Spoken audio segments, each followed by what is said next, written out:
Donc je vais essayer de ne pas vous délivrer le thème. Vous savez ce que je fais comme thème? Non du tout? Bon, très bien. Je vais essayer de ne pas dévoiler. Alors d'abord un peu de promotion. Est-ce que vous connaissez la Process Corporation? Non? Personne? Personne n'a entendu parler? Donc si vous cherchez des informations sur le basket, c'est une chaîne qui est gérée par mes enfants et qui donc on fait des formations, mais il y a aussi beaucoup de choses sur l'analyse du jeu, l'analyse des équipes de haut niveau, l'analyse de joueurs, l'analyse, il y a des podcasts, il y a tout un tas de contenus. Vous pouvez aller voir sur YouTube, Process Corp, et vous allez découvrir. Et dans les situations que je vais vous présenter là, donc vous voyez ici, comprendre la construction de l'entraînement, on a développé un contenu de formation sur le basket espagnol. Et donc les idées que je vais développer, pour ceux qui sont intéressés, ils pourront aller les voir là-dedans. Et il y a des choses qui sont en libre accès, voilà, qui sont gratuites, et il y a des formations qui sont payantes. Mais il y a des choses qui sont accessibles. Et vous avez également sur Internet, je vous donnerai les noms, vous pourrez les noter, 2 entraîneurs espagnols qui s'appellent David Cardenas, et un autre qui s'appelle Ferran Pizcueta. Vous tapez sur YouTube leur nom et vous allez trouver tout un tas de situations d'entraînement que vous pourrez explorer. Et c'est un libre service sur Internet, donc je vous encourage vivement à aller voir ça. Voilà. Et si vous avez des questionnements, etc., par Gérard, vous aurez mes coordonnées ou je vous les laisserai. Si vous avez besoin de retours, d'informations, je vous donnerai. Bon, premier point. Deuxième point. On est là. Alors attendez, je ne suis pas un spécialiste de la machine. Normalement, ça devrait venir, voilà. Donc, je vais faire comme ça. Ok. Ça, c'est l'intervention que je vais vous faire. Donc, je vais vous montrer une forme de jeu que j'ai utilisée avec la Virtus, avec des vidéos. Et en gros, chaque forme de jeu, elle est constituée autour de qu'est-ce que j'ai dans mon équipe, quelles sont les qualités, quel type de complémentarité on peut trouver et quel style on va donner. En gros. Donc moi j'avais une équipe avec des arrières drivers, donc en gros des gens qui sont très attirés vers le cercle, avec peu de capacité de tirer. Par contre des intérieurs qui, elles, pouvaient tirer. J'avais Iliana Rupert par exemple dans mon équipe, et j'avais 3 intérieurs qui étaient aptes à pouvoir tirer à 3 points en particulier. Bon. Donc on a construit un style de jeu avec des formes simples et beaucoup de lectures sur les pick and roll. Donc je vais vite, après je vais vous solliciter un peu. Donc, est-ce que ça vous parle ça? Zipper, shuffle cut, pick and roll, pick and pop, short roll. Allez-y. Pas tout. Bon, allez-y. Zipper, c'est quoi? Zipper move, c'est un démarquage d'un arrière autour d'un poste bas. On se décale en dribble, l'arrière se décale. Vous allez voir sur la vidéo. Ça s'appelle un zipper. Un shuffle cut, c'est quoi? C'est une coupe avec d'un ailier sur un joueur high post, poste haut. On va se démarquer en coupant sur le joueur high post. D'accord? Et pick and roll, pick and pop, short roll. Ça va ça? Short roll, non. Short roll, vous savez pas ce que c'est? Pick and roll, oui. Pick and pop, oui. Short roll, qui a une idée? Canton? C'est presque ça. C'est quoi un roll et un short roll? Un short roll, c'est quand il descend à peine au niveau des lancers. Exactement. Donc on va poser un écran et on va rouler plutôt très près de la balle, plutôt qu'aller très loin de la balle. Un roll, on descend sous le cercle. Allez, hoop dunk. Un short roll, comme son nom l'indique, c'est une coupe plutôt courte et ça sert à quoi? Short roll. Ouais. En général, c'est celui qui fait le short roll, quand il fait la passe, c'est lui qui va faire soit une décision de shoot, soit c'est pour pouvoir faire. Exactement, exactement. Donc en fait, l'idée, c'est de mettre la balle, en théorie, au cœur de la défense. Parce que quand on met la balle au cœur de la défense, on a toutes les options ouvertes. La difficulté, c'est de passer la balle malgré la pression aux joueurs qui roulent. Et deuxième grande difficulté, ce dont je vais vous parler, c'est quand on donne la balle à un pivot au milieu de la défense qu'il faut lire entre tirer, passer, dribbler, ça pose un problème. Ça pose quoi comme problème? Ça pose le problème que nos joueurs intérieurs ne sont pas éduqués à faire ça parce qu'on ne leur apprend jamais à dribbler, passer ou shooter dans ces situations-là. Donc il y a un vrai travail d'apprentissage chez les jeunes. C'est des joueurs comme les autres, les joueurs intérieurs, il faut les éduquer de la même façon. Or, la réalité, ce n'est pas celle-là. Donc on va aller voir ailleurs. Donc je vais vous montrer le mouvement. Et donc dans l'idée de la forme de jeu, vous allez voir, en fait, en fonction des choix défensifs, la forme de jeu elle est différente. Alors est-ce que ça fonctionne? Ok. Donc ça c'est le zipper. Vous voyez?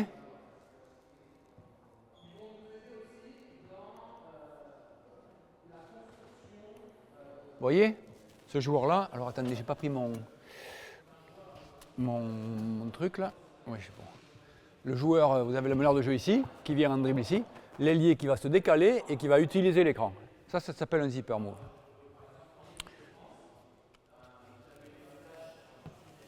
Ok, ça c'est le shuffle cut. Excuse-moi, mais je dois voir ce qu'il faut là. Je suis pas sûr, mais si. Shuffle cut, vous voyez? La joueuse ailière là-bas à l'opposé. Est-ce que vous voyez? Est-ce que vous voyez? Alors attendez, comment ça marche ça? Je ne sais plus. Voilà. Cette joueuse-là, le joueur riposte. Ce joueur-là va couper pour se démarquer ici, ok? Et donc quand on coupe, on peut se démarquer et recevoir la balle pour aller scorer. Là on ne le voit pas bien parce que l'image est un peu pas claire. Ok? Ça s'appelle un zipper. Shuffle cut, pardon. Ok, donc là on voit le zipper, l'arrière qui vient dessous, l'intérieur qui vient bloquer et qui remonte. Ok? Stop. Shuffle cut. On va utiliser ce joueur-là pour couper. Pick. Et ça c'est quoi? C'est un pick and... Ça c'est un pick and pop. Alors si vous observez, ben, vous allez voir que le joueur intérieur il est venu de là à là. Ok, si on revient en arrière.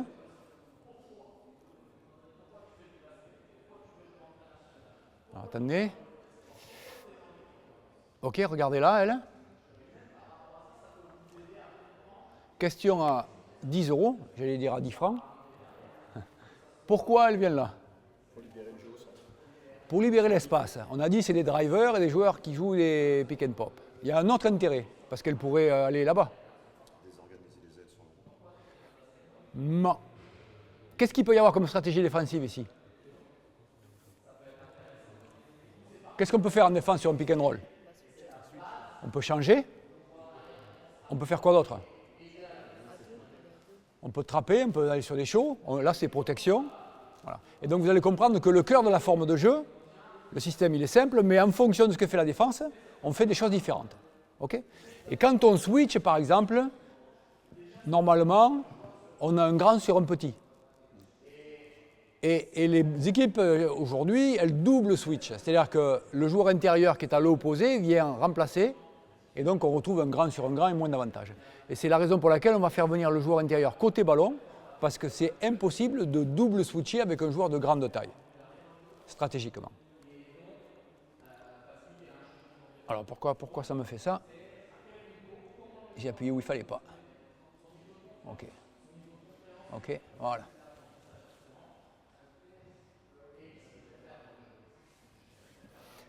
Ok, donc là vous avez à l'idée. Donc vous avez un peu toutes les options. Ça s'appelle un reject. Qu'est-ce que c'est qu'un reject, vous savez? On ne joue pas du côté de l'écran, on va à l'opposé de l'écran. Donc là il y a un pic, avec une ouverture, un tir à 3, sur une protection. Ok. Voilà. Là vous allez avoir pareil, shuffle cut, pic, balle côté ballon. Vous avez un peu toutes les options. Voilà. Décalage et tir à l'opposé. Ok. Donc vous avez un peu toutes les options du jeu. Ça vous explique un peu la forme de jeu, avec toutes les options. Maintenant, on va aller voir là. Et je vais vous montrer ça. Et vous allez me dire ce que vous en pensez. Alors attendez,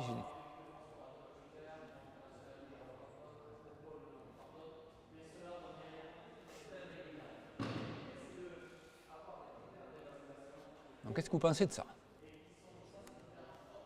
Vous avez vu? Dites-moi, dites-moi. Je vous laisse tourner tout l'ensemble.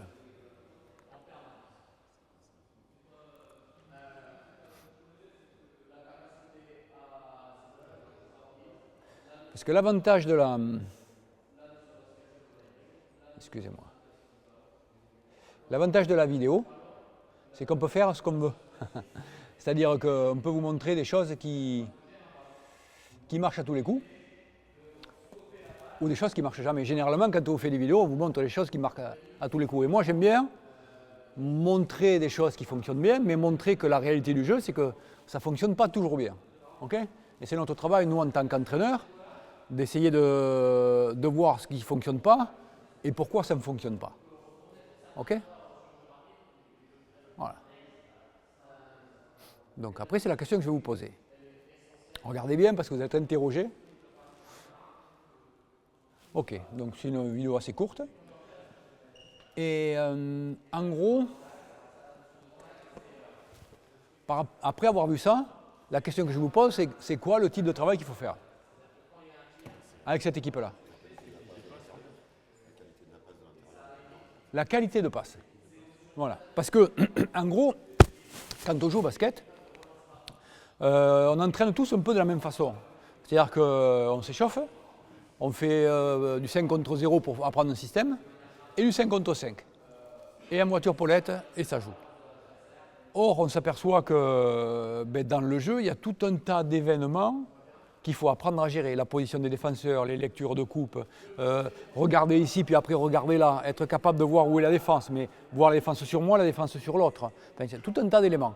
Et il faut être capable de les interpréter, et donc de s'entraîner pour les interpréter. Donc, si vous voulez, si je reviens sur la slide précédente, si j'y arrive, vous me direz, là, par exemple, sur cette première perte de balle, si j'arrive à m'arrêter ici, attendez, parce que... C'est quoi le problème technique, là? J'arrive pas à l'arrêter. Expliquez-moi, qu'est-ce que vous en pensez? Là, c'est apprécié s'il faut faire la passe ou pas. Je pense que la passe... Alors, j'ai du mal à arrêter exactement au bon endroit. Je pense que la passe, elle peut y être, mais... La qualité de la passe, voilà, c'est du... En fait, quand vous regardez les enfants qui font des passes, quand vous n'êtes pas vigilant, qu'est-ce qu'ils font? Par facilité, ils font des passes lobées. Des passes qui sont lentes, peu précises et faciles à intercepter. Donc, ça, c'est un premier critère. Il faut essayer de changer la façon de passer la balle et de mettre des situations et des règles pour les empêcher d'utiliser ce type de passe. D'accord? C'est ce qu'on fera après. Également, ici. Qu'est-ce que vous voyez là? Vous avez vu quoi là? Ah la vache, j'arrive pas à l'arrêter quand il est parti. Sur cette passe-là, qu'est-ce qui vous paraît important?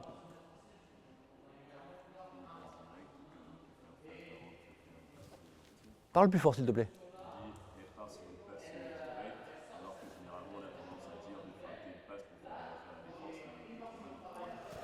Parfois on peut passer la balle directement, parfois on peut feinter, c'est nécessaire de feinter et tout ça, mais il y a un truc qui manque quand même important. C'est-à-dire que quand vous apprenez des formes de jeu, quand on le fait un peu de façon mécanique, en fait on regarde les autres jouer, mais il y a des éléments qu'on doit prendre en compte tout le temps. C'est quoi? La première chose quand on reçoit la balle? Regarder devant soi, donc cette idée de triple menace, il faut déjà l'avoir regardé avant la situation, mais c'est surtout fixer le défenseur. C'est-à-dire que le défenseur, là, il est très loin de moi. Donc si le défenseur est très loin de moi, qu'est-ce que je dois faire? Montrer le tir ou tirer. Donc si je suis dans une position où je peux tirer, ça c'est les trucs basiques. Hein. Si je suis dans une position où je peux tirer, même si c'est début d'attaque, je tire. Si c'est une position où je ne peux pas tirer, où je n'ai pas envie de tirer, je peux montrer le tir. Autre chose, qu'est-ce que je peux faire? Je peux me rapprocher pour obliger le défenseur à venir à moi et donc m'ouvrir un angle de passe. Donc ça veut dire qu'il y a l'information de la coupe, mais il y a l'information de mon défenseur. Ça veut dire qu'il y a beaucoup d'informations. Et la façon d'entraîner, parfois quand on fait de la passe, qu'est-ce qu'on fait? Quand vous faites de la passe, qu'est-ce que vous faites? Moi j'ai appris comme ça. Je te passe la balle, tu me passes la balle. Je te passe la balle, tu me passes la balle. Il n'y a pas de difficulté motrice, il n'y a pas de lecture, il n'y a pas d'adversaire. Donc en gros, c'est des situations qui ne servent à rien, en gros, sur l'apprentissage du jeu. C'est quelque chose que tu ne peux pas transférer au jeu. Puisque là, on dit, c'est des joueuses de haut niveau, là, Cecilia Zendalzini, elle a fait finale de WNBA. Elle est là, ici, elle est championne NBA, elle joue à New York, et elle est finaliste de WNBA. Vous avez vu qu'elle perd des balles, pareil, et qu'il y a des comportements qui ne sont pas toujours parfaits dans les attitudes. Donc il faut éduquer les joueurs en leur mettant des situations complexes où ils doivent avoir des informations à prendre. Plus vous mettez d'informations pour eux, mieux c'est pour l'apprentissage du jeu. D'accord? C'est incroyable ça. Toujours pas trouvé.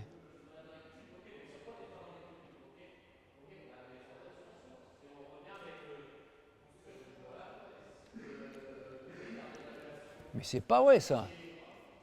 Excusez-moi.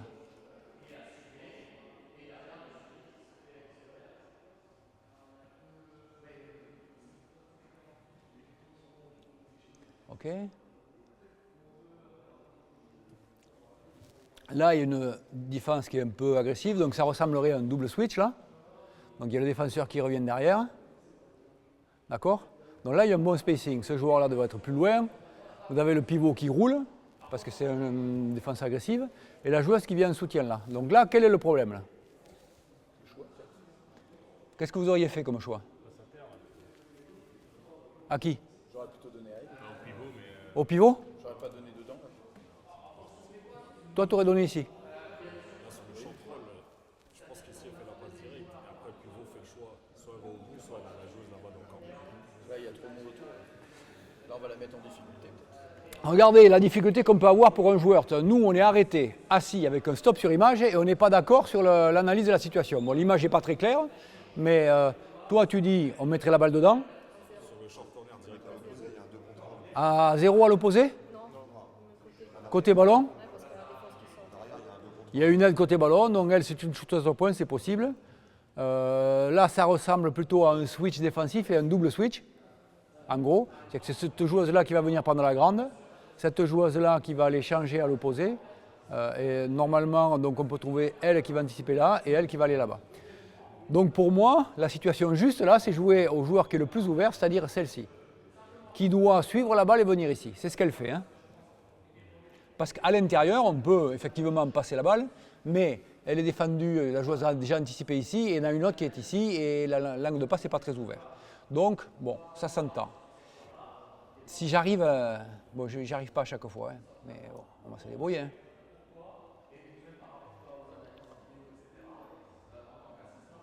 Et donc là, qu'est-ce qui se passe là? Elle fait pas la passe dans le timing de la joueuse.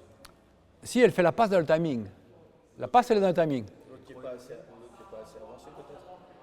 Bah, quand on passe la balle à quelqu'un qui se déplace. Donc on doit lui placer exactement au bon endroit, au bon moment. Et donc quand on fait de la place statique, c'est pas compliqué, puisqu'on ne bouge pas. Donc on n'a pas de difficulté, ni pour la passer, ni pour l'attraper. Donc en fait, quand on parle de passe, on parle du passeur beaucoup, mais on ne parle pas assez du receveur. Tout à l'heure, quelqu'un a dit, ouais, mais elle est peut-être pas à la bonne place. Je pense qu'elle est un tout petit peu en retard peut-être, mais elle vient dans l'espace. Voilà, il y a 4-5 mètres normalement, elle est peut-être à 6 mètres, là, il manque 1 mètre, si on est tatillon. Non, mais elle vient à peu près dans le spot, mais c'est la qualité de passe qui n'est pas bonne. Et vous avez vu qu'est-ce qu'elle fait comme passe? J'ai vu ça. C'est quoi qu'elle fait comme passe? Je vais essayer de vous la remettre sans tout. Passe à une main en sautant. Alors, passe en sautant. Allez-y. Normal, pas normal? C'est bien, c'est pas bien? Vas-y. T'es libre, personne ne va te. Non, mais je pense qu'elle peut faire la passe en sautant là. Mais après, je me souviens plus trop de la qualité. C'est pas où j'aurais placé. Ouais, elle a hésité. Elle voulait la mettre dedans, à mon avis, au début, et puis elle a changé d'avis au dernier moment. Ça, c'est incroyable. Hein. J'ai un petit cerveau. Hein. J'ai toujours pas compris comment je pouvais. Eh, mais c'est pas possible, ça. Hein. S'il y a un génie de l'informatique qui m'explique pourquoi je. Quand je veux le remettre, ça stoppe. Donc c'est la qualité technique de la passe. À mon avis, à mon avis, elle sait très bien où elle est la fille. Elle fait ce qu'on appelle une hook pass. Donc c'est ce que je voulais vous montrer tout à l'heure. On a parlé de prise d'information. Donc il y a beaucoup d'informations à traiter. D'accord? Et ce n'est pas toujours facile de détecter la bonne et où est mon défenseur, où est le défenseur de ma copine, où sont les ailes. On n'était pas d'accord et on était arrêté. Et dans le jeu, les joueurs, ils sont sous pression, ils bougent, etc. C'est difficile. Et puis il y a un autre problème, c'est la motricité. La capacité de pouvoir se déplacer par ici et de passer la balle là-bas. Donc là, il n'y a pas trop de défenseurs qui gênent, mais il peut y avoir des défenseurs. Donc qu'est-ce qu'on peut trouver comme passe? Qu'est-ce que vous connaissez comme passe quand il y a de la pression? Là, ce qu'elle fait, ça s'appelle comment? Vous savez comment ça s'appelle ça? Une hook pass, une passe crochet. On peut utiliser une pocket pass. Qu'est-ce que c'est qu'une pocket pass? Ouais, sur le pic, c'est une passe dans le dribble entre le grand et le joueur écran. Passe au sol, entre les deux. On peut trouver des passes dans le dos. Quand est-ce qu'on fait des passes dans le dos? Quand les défenseurs sont agressifs sur les pick and pop, par exemple. C'est une défense, on le verra sur les vidéos. Quand le défenseur, le grand, sort très fort sur vous, votre partenaire, il est derrière. Donc, parfois, c'est intéressant de passer la balle très tôt, dans cette position-là, parce que le défenseur de l'intérieur étant ici, et mon partenaire étant là-bas, il n'a pas le temps de revenir. Sauf que si je m'arrête, je pivote et je passe la balle, il a le temps de sortir et de revenir. Donc la passe dans le dos, elle est pertinente sur un pick and pop, par exemple. Okay? On peut avoir des reverse pass quand on attaque très fort, il y a des aides, on va s'arrêter et passer derrière au shooter à 3 points. Il y a tout un tas de techniques de passe différentes. Mais ça fait appel à la maîtrise du volume de manipulation. On doit être capable d'utiliser la balle.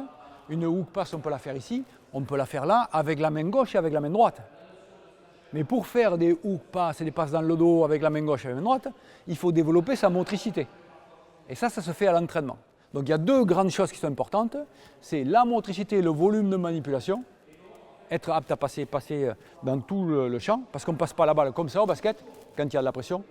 On est obligé de passer comme ça. Et souvent, vous avez dû voir, avec la main droite, passer à gauche et perdre la balle parce qu'on n'a pas un angle de passe. Et puis la prise d'information. OK? Donc ça devrait marcher comme ça. J'ai fait le tour.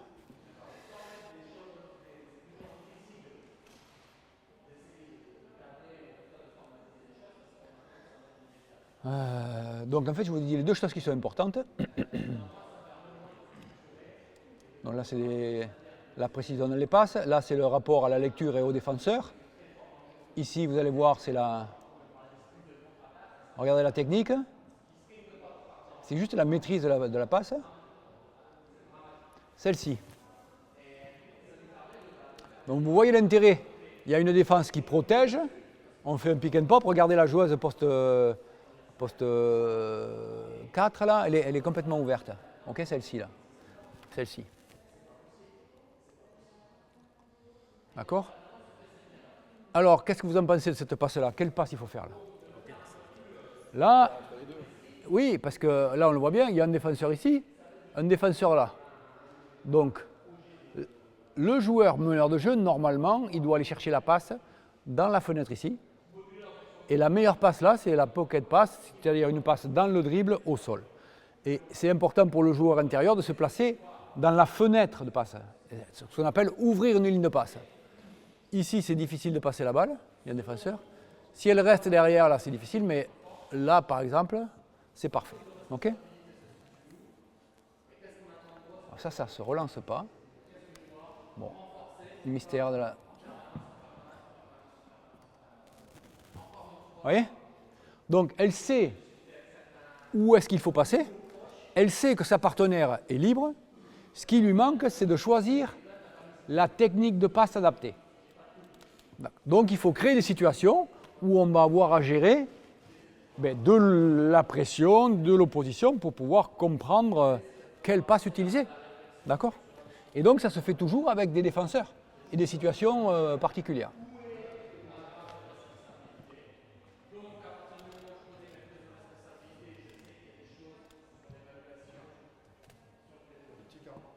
Il me reste un petit quart d'heure. Ouais, mais bon... Ok. Et là, qu'est-ce que vous en pensez de ça? Alors attendez, j'hésite pour faire revenir en arrière, parce que ouais, j'arrive pas. Bon, écoutez. Alors, allez-y. Mauvaise passe. Ouais, mais pourquoi? La passe est trop basse. C'est ça? Dites-moi, dites-moi.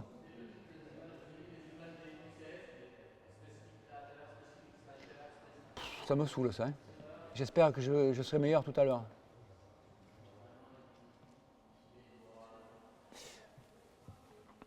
Ok, donc là la pression.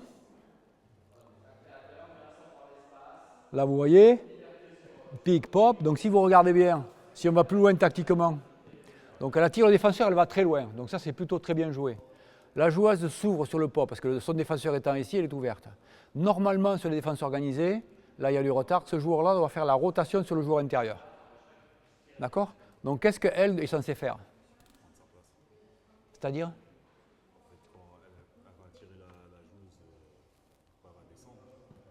Elle ne descend pas. Hein? Non, elle s'écarte à 3 points. Le principe des lectures de pick and roll, c'est le défenseur est attiré par la balle, donc moi je m'ouvre. C'est-à-dire que si personne vient, je suis ouvert, je tire à 3 points, c'est tout à 3 points. Donc elle, normalement, elle doit faire la rotation pour intercepter ça. Elle? Elle doit couper. Pourquoi elle doit couper? Pour emmener la défense avec elle.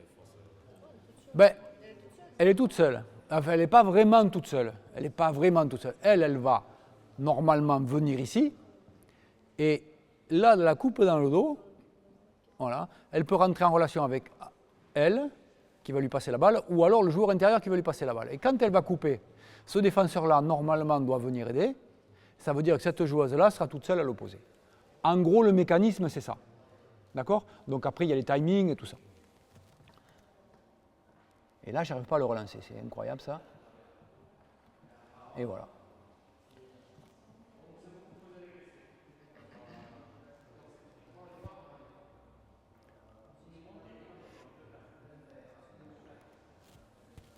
OK? Donc là, il y a eu, la meneuse de jeu était en retard dans le timing. OK? Et pourquoi elle perd la balle là?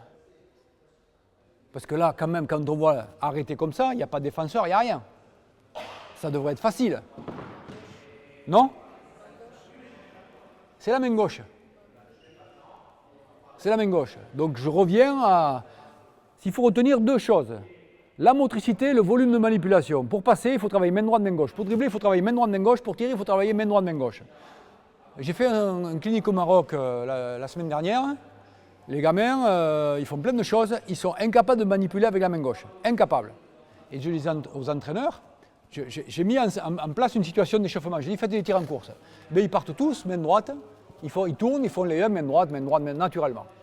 Or, quand on est entraîneur et qu'on voit ça, premier objectif, tout main gauche. Tout main gauche. Alors comment on peut faire pour faire tout main gauche? Alors, il y a des choses qu'on peut faire. Voilà, ben, vous jouez avec un plot dans la main droite, donc vous êtes obligé de jouer avec la main gauche. Bon, des choses comme ça.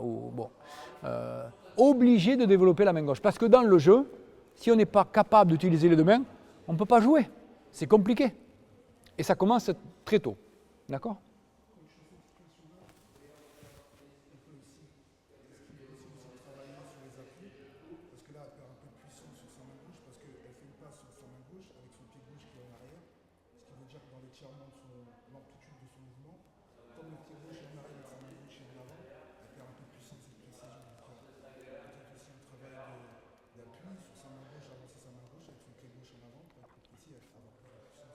Donc effectivement, il y a un travail de coordination aussi qu'on peut faire.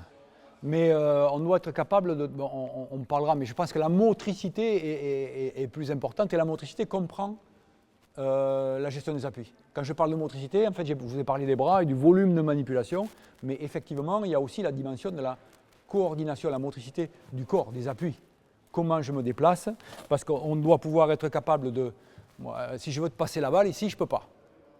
Donc en gros, moi, je dois pouvoir désaxer ici, tu vois, ou pivoter pour aller désaxer là. Mais je dois être capable de renverser de l'autre côté pour aller sur un dribble, me mettre ici, ou au contraire, aller là, puis revenir là. Donc là, il y a de la motricité à avoir, de la coordination et de l'équilibre pour pouvoir utiliser mon volume de manipulation et ouvrir l'angle de passe. Et toi, tu as quoi à faire? moi qui passe, toi qui reçois. Il faut se déplacer. C'est-à-dire que quand on parle de la passe, on parle toujours du porteur de balle et du passeur. Or, l'action la plus importante, c'est celui qui va recevoir. Un exemple, il y a 10 ans, 15 ans, j'étais en Espagne et il y avait un joueur en position d'ailier et un joueur en position d'intérieur. Petit exercice d'échauffement. Toi, tu es le joueur intérieur, moi, je suis le joueur arrière. Je pars en dribble, c'était fait avec des U9, U10. Donc, je dribble vers le milieu. Toi, tu coupes dans le dos. Ça s'appelle un clock move. Quand j'attaque, tu vas à l'opposé de là où je vais. Tu es sous le cercle. Hein. Donc, si moi, j'attaque par la ligne de fond, toi, tu reviens par le milieu. D'accord? Vous voyez la situation? Ouais? Bon. Eh bien, il faisait cette situation. Pam, pam, pam, pam. Et au lieu de passer la balle comme ça, en jeu, ça n'existe pas, cette passe. Il faisait des passes au sol, des passes derrière le dos, des passes derrière la tête, entre les jambes. Pourquoi il faisait ça?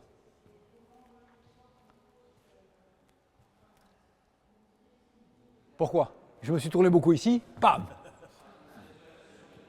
Développer différentes situations. En fonction du défenseur, on doit être capable de faire les 3 passes. Là, il n'y avait pas de défenseur.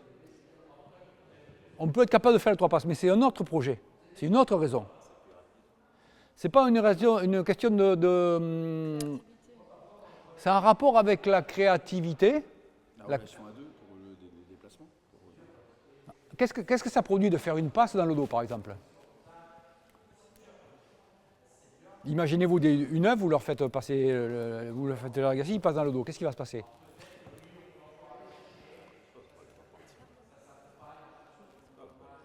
Elle va partir où elle peut. Donc, les Espagnols, ils font ça et ils n'apprennent pas les joueurs à faire des passes n'importe comment. Donc ça sert à quoi, d'après toi?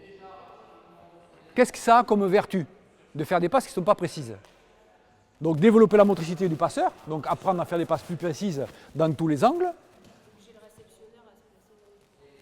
Obliger le réceptionneur à être actif, à aller chercher la balle. C'est-à-dire qu'on développe la motricité autour de la passe, mais on développe aussi la motricité autour de la réception. Ça veut dire que quand la balle n'est pas précise, ben, il faut aller la chercher là-bas. Et avec la main gauche, parce qu'elle arrive à gauche. Et le comportement du réceptionneur, il doit être actif. OK?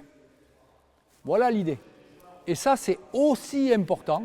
Tout à l'heure, je me disais, quand tu es derrière et que moi je suis là, il faut que tu te déplaces, il faut que tu comprennes que tu as besoin d'être actif pour aller chercher la balle. Voilà. Il me reste 5 minutes, donc je suis à la fin. Donc cible de travail, vous avez compris. Voilà, et donc moi je vais vous proposer cet après-midi des situations.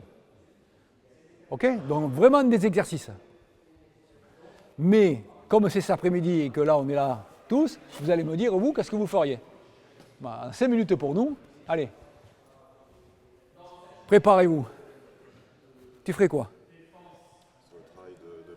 Ouais, qu'est-ce que tu ferais? Comme type d'exercice. On peut dire, il y a des grandes familles. Donc sur le travail qu'on a fait, parce qu'après si je parle, vous n'allez pas parler, mais sur la Process Corp, ce qu'on a fait, c'est, vous avez tout un tas de familles, des situations variées, des situations multitâches. Ça veut dire qu'on fait de dribble, passe, tir, on multiplie les sollicitations pour développer la concentration et l'attention des joueurs. On fait des situations de résolution de problèmes, on fait des situations avec un but compétitif où il y a des émotions en jeu. On fait du travail technique aussi, enfin, il y a tout un tas de domaines. Qu'est-ce que tu ferais? Ça vous laisse le temps à vous de réfléchir si je vous gaulle, comme à l'école. Je partirais d'une situation de jeu en général, peut-être comprendre le sens du travail de la passe. Quoi? Vas-y. Quoi comme situation? Je redécortiquerais par exemple un jeu à 2, un jeu à 3 sur le système qui est fait.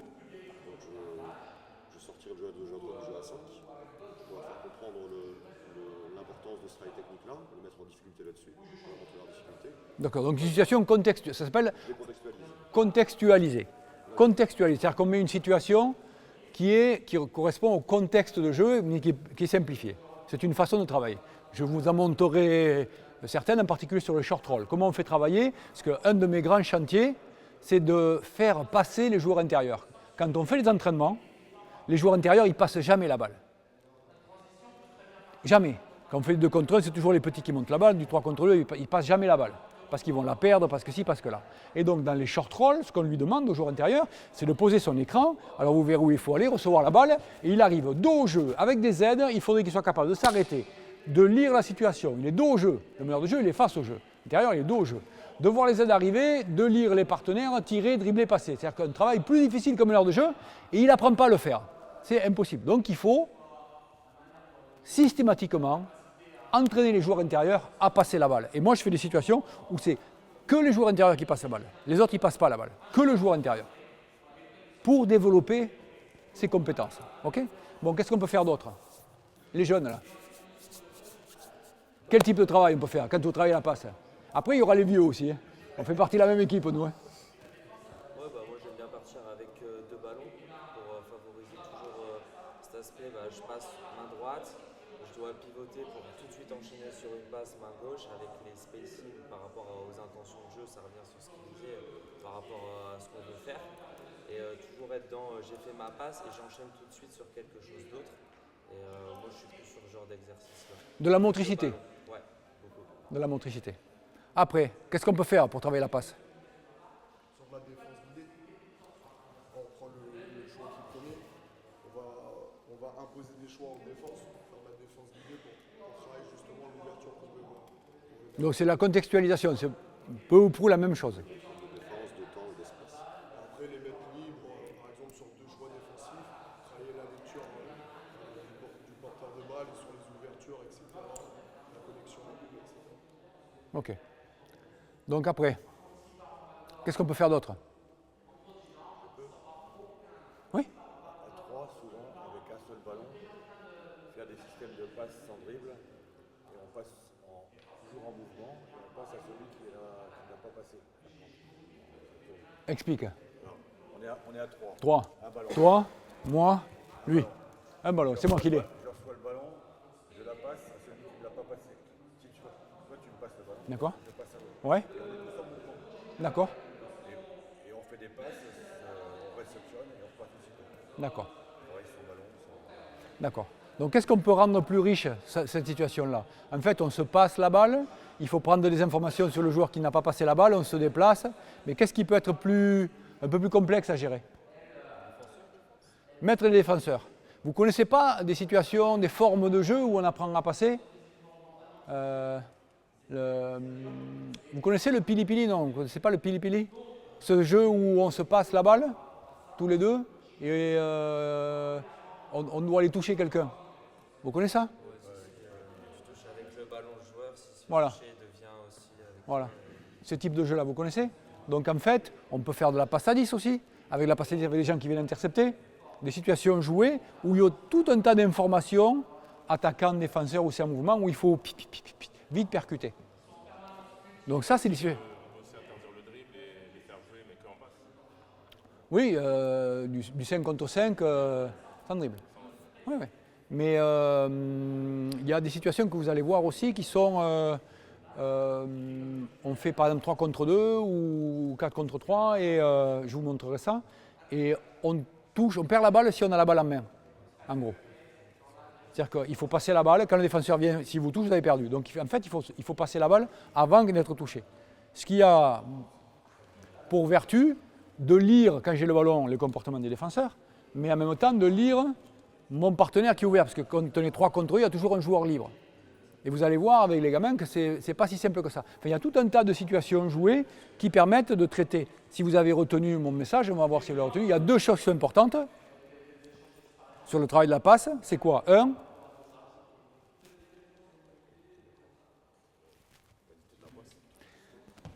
plus généralement, je vais vous le montrer là.